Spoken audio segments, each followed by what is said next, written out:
दोस्तों, आज भी हम ऐसे समाज में जी रहे हैं जो आज भी पुरुष प्रधान है।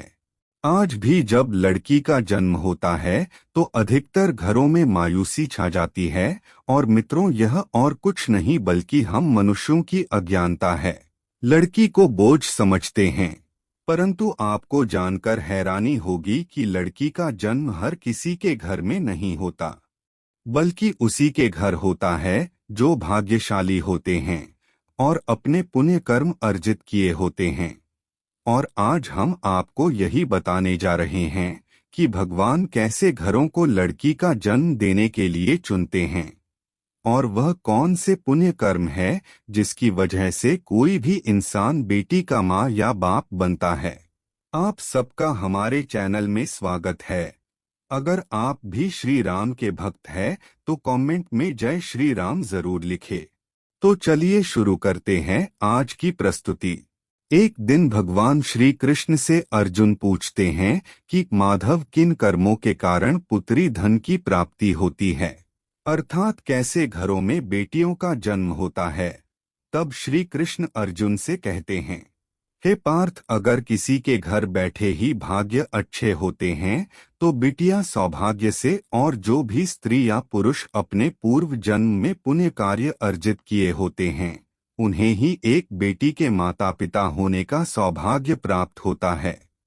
बेटियों को जन्म के लिए उन्हीं घरों को चुना जाता है जो बेटियों का भार सहन कर सके, क्योंकि तीनों लोगों में स्त्री अर्थात बेटियां ही ऐसी होती है जिसका भार हर कोई सहन नहीं कर सकता। वह बेटियां ही होती है जो इस सृष्टि को निरंतर चलाती है। माँ होने के लिए अपना सर्वस्व निछावर कर देते हैं।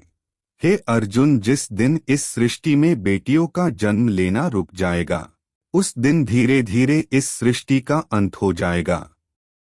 मित्रों, भगवान श्री कृष्ण के इन बातों पर गौर किया जाए तो उनका कहा बिल्कुल सही है, क्योंकि बेटियां अगर नहीं होंगी तो किसी का भी वंश आगे नहीं बढ़ सकता। दोस्तों, आपने भी कई लोगों को कहते सुना होगा कि जिस घर में बेटी का जन्म होता है वह घर स्वर्ग के समान होता है, क्योंकि बेटा तो केवल एक कुल को रोशन करता है, बेटियां तो दो कुलों को रोशन करती हैं। माता पिता के घर वह बेटी के रूप में अपने उत्तरदायित्व का निर्वहन करती है, तो ससुराल आकर एक बहू के रूप में सारे कर्तव्यों का पालन करती है। दोस्तों, आजकल आप सुनते ही होंगे कि बेटियां बहु परिवार में किसी के मर जाने पर उसका पिंडदान नहीं कर सकती है, लेकिन यह बिल्कुल भी सही नहीं है, क्योंकि रामायण में बताया गया है कि प्रभु श्री राम के पिता राजा दशरथ की मृत्यु हो गई तो माता सीता अर्थात राजा दशरथ की बहू ने भी उनका पिंडदान किया था, जिससे उन्हें जन्म मरण के चक्र से मुक्ति मिल गई थी।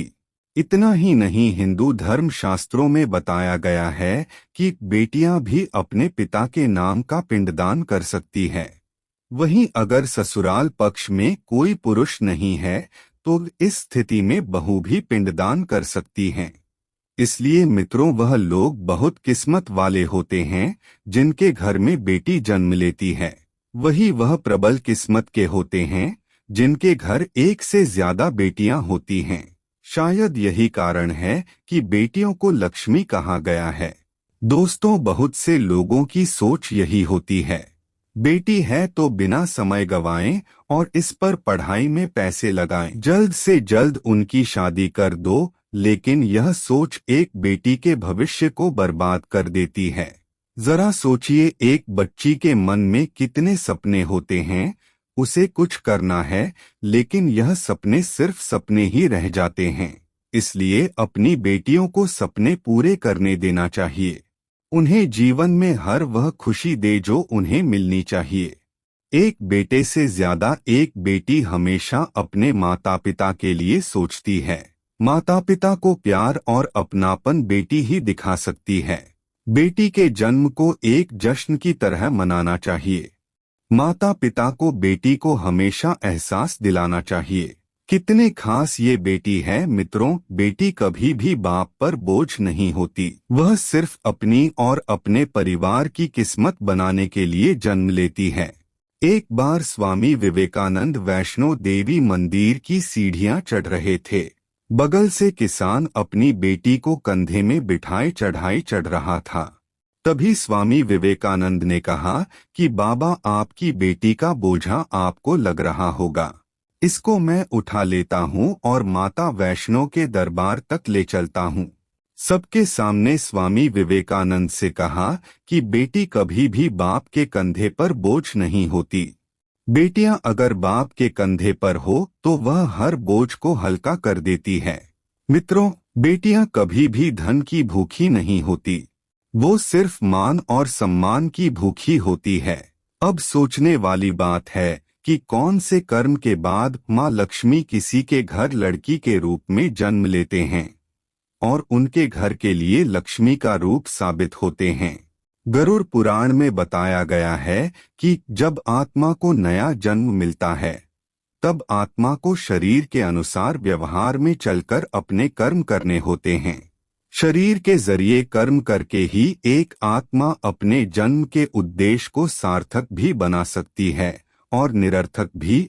यदि कोई पुरुष महिलाओं का आचरण करता है, स्वभाव में महिलाओं वाली आदतें ले आता है या वही काम करना चाहता है जो एक महिला को करना चाहिए, तो ऐसे ही पुरुषों की आत्मा स्त्री का शरीर धारण करती है। वहीं गरुड़ पुराण में बताया गया है, यदि कोई व्यक्ति मृत्यु के अंतिम चरण में किसी स्त्री को याद करते हुए प्राण त्याग करता है तो वह अगले जन्म स्त्री के रूप में जन्म लेता है। वही अंतिम चरण में भगवान का नाम लेता है तो उसे मोक्ष की प्राप्ति होती है। तो उम्मीद करता हूँ कि आप ये भली भांति समझ गए होंगे कि स्त्री का जन्म क्यों मिलता है, साथ ही बेटियों का जन्म कौन से घर में होता है। अगर यह वीडियो आपको पसंद आई तो लाइक और शेयर जरूर करें और अपने हमारे चैनल को सब्सक्राइब नहीं किया है तो अभी सब्सक्राइब जरूर करें। जय श्री राम।